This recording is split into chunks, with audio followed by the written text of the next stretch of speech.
Toi, sauf ceux qui te dirigent, madame. Dans le studio du chanteur Rolf, la musique est toujours présente, mais désormais, la contestation se fait aussi dans la rue.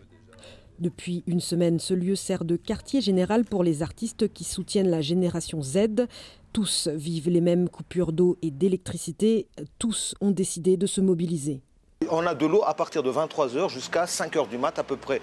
Et donc là, il n'y a pas d'eau, c'est comme ça toute la journée.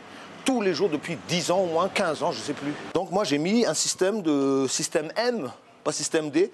Système M en fait, Madagascar, hein. Un système de comment on appelle ça, flotteur pour les toilettes en fait, mais en plus gros. Comme ça au moins quand ça passe l'eau, ben, ça marche jusqu'à ce que ce soit rempli et puis après ça s'arrête. Ces artistes, souvent en première ligne lors des manifestations, ont choisi aujourd'hui d'aider autrement, en distribuant de l'eau, du sérum physiologique et des masques aux manifestants. Grâce aux réseaux sociaux, juste en fait, grâce à Instagram, à Facebook, à TikTok, on a réussi à rassembler des gens qui n'ont pas les moyens déjà pour eux-mêmes avoir l'eau et l'électricité, mais qui se sont cotisés et qui ont payé des centaines de masques, des centaines de bouteilles d'eau, des centaines de sérums physio.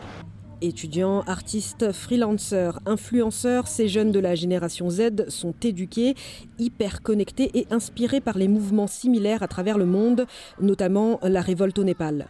Madagascar est sur une île, on ne sait pas ce qui se passe à l'extérieur et heureusement, grâce aux réseaux sociaux, on sait qu'en fait on peut, oui, si on veut. Et ça, c'est grâce au Népal qui nous a influencés et qui, par la suite, Madagascar a aussi inspiré d'autres générations et on peut qu'être fier de cette génération. Oui, on est une génération TikTok, mais oui, on peut être très bien connecté et faire quelque chose à travers le monde. À 11h, les premiers tirs de gaz lacrymogène résonnent dans les rues.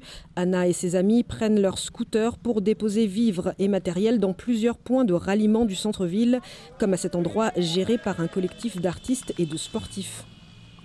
Quand les manifestants reçoivent du gaz lacrymogène dans les yeux, on leur donne du sérum.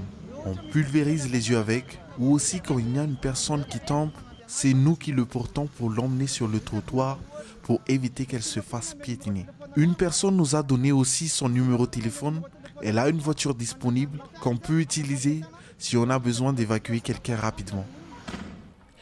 Alors que les affrontements se poursuivent entre manifestants et forces de l'ordre, la solidarité s'organise. Des habitants lancent des bouteilles d'eau depuis leur balcon. Devant son restaurant, un chef cuisinier offre du pain et du courage aux manifestants.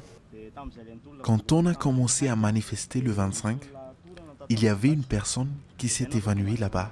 Et c'est pour ça qu'on a décidé de faire des dons de repas aujourd'hui. Dans un pays sous tension, la jeunesse malgache continue de s'entraider et de se battre pour se faire entendre. Elle réclame encore et toujours le départ du président Andry Rajoelina.